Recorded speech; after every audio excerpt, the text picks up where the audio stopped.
আমি সর্বপ্রথমে আপনাকে জানাতে চাই, হাউসকেও জানাতে চাই, সারা বাংলাদেশের 18 কোটি মানুষকে জানাতে চাই, আমাদের 71, আমাদের 90 এবং আমাদের রক্ত ভেজা এই সেদিন ঘাসের মধ্যে এখনো লেগে আছে জুলাই বিপ্লব। এই বিপ্লবে যারা আত্মাহুতি দিয়েছেন তাদের সকলের আত্মার মাগফিরাত কামনা করি। মাননীয় স্পিকার, এই সেদিন কোরবানের আগের সপ্তাহে আমি ভেস্তিনি হসপিটালে গিয়েছিলাম ব্যাংককের জুলাই যোদ্ধাদেরকে দেখার জন্য। সেখানে অনেকের সাথে কথা হয়েছে। এক তরুণ হুইল চেয়ারে বসে আছে, ওই জুলাই যোদ্ধার পাশে একজন তরুণ। আমি ভেবেছিলাম হয়তো বোন কিংবা কোনো আত্মীয় হবেন। এই জুলাই যোদ্ধা আবু সাইদ যেদিন নিহত হয়েছেন সেদিন সে গুলি খেয়েছিলেন। যখন কথা বলতেছিলাম প্রাসঙ্গিক ক্রমে ওই তরুণী বললেন, ইনি আমার স্বামী। আমি বললাম, কবে বিয়ে হয়েছে? বলে যে 36 জুলাইয়ের পরে।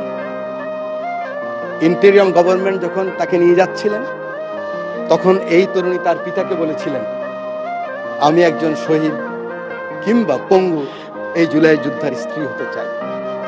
কিন্তু দুঃখের বিষয় কি জানেন মাননীয় স্পিকার, এনটিআরসিতে উনি তখন শিক্ষক নিয়োগ পেয়েছিলেন। একজন ইউনো সাহেবের কাছে গেলেন যে আমার স্বামী ব্যাংককে নিয়ে যাবে। উনি বলেছেন আপনি জয়েন করতে হবে। উনি জয়েন না করে চলে গেছেন। এই হাউসকে এটাই জানাতে চাই, এই যেমন আমরা 71কে বুকে লালন করতে পারিনি, ধারণ করতে পারিনি, বারবার মিথ্যা চেতনার কথা বলেছি, কোন ক্রমে এই জুলাইয়ের চেতনা যেন কোনো আমলা হোক, এমপি হোক, মন্ত্রী হোক, কোনো কারো কারণে যেন জুলাইয়ের চেতনা নষ্ট না হয়, সেদিকে আমাদের সকলকে আমাদের নজর দিতে হবে। মাননীয় স্পিকার, বাজেট সম্বন্ধে দুই পক্ষেই বক্তব্য রেখেছেন। আমার সিনিয়ররা আছেন যারা 40 বছর এই পার্লামেন্টে আছেন, সেরকম সিনিয়র লিডারও আছেন। আমি কখনো দেখি নাই সরকারি দল বিরোধী দল এত গঠনমূলক আলোচনা করতে, যার জন্য আমাদের দুইজন হুইপ বক্তব্য রেখেছেন। ওনারা দুইজনেই একদম ক্যাটাগরিক্যালি বলেছেন বিরোধী দল কিভাবে ভূমিকা রেখেছে।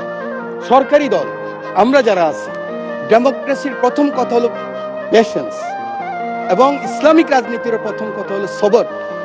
এই দিকেও সবর আছে, এই দিকেও পেশেন্স আছে। এই জন্য দুই দিককে আমি ধন্যবাদ জানাই, অভিনন্দন জানাই।